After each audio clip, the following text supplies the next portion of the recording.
In this video, I'm going to be going over joint rotations to help give us the most stable position for various strength training or calisthenic or yoga type movements.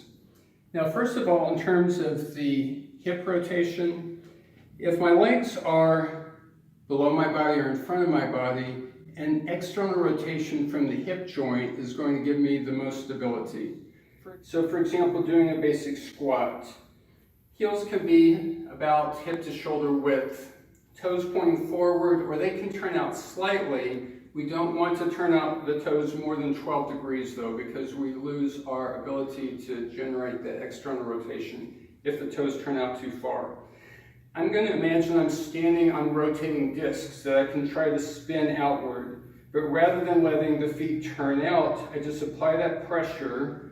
It's engaging the gluteal muscles at the back of the hips, and it's tending to cause a slight outward movement of the knees as I go down into the squat.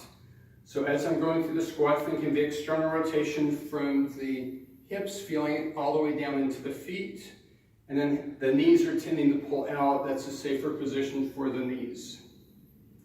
Now, if the leg is behind the body, however, it's going to be the alternate movement.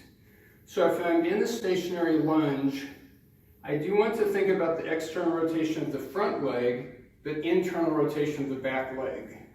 So turning that back knee in helps me have a more stable position of this back hip. So when the leg's behind the body rotates inward from the hip joint, but the leg in front of the body rotates outward. Now with the arms and shoulders, the same principle applies.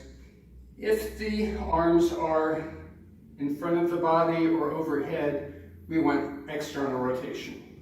So if I'm in a plank position as if to do a push-up or just hold a plank, then fingers point forward, and then I'm imagining trying to rotate spinning disc with the hands, but not allowing them to move. This will turn the insides of the elbows to face forward. Now, if I were in a kind of a handstand position, the same thing would apply. So here again, I think of the external rotation from the shoulders, causing the insides of the elbows to face forwards. Now, when the arms are behind the body, though, we want an internal rotation.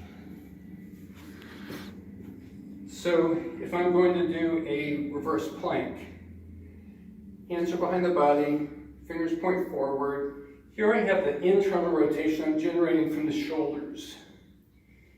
And then as I lift to that reverse plank, turning inward with the shoulders creates a more stable position.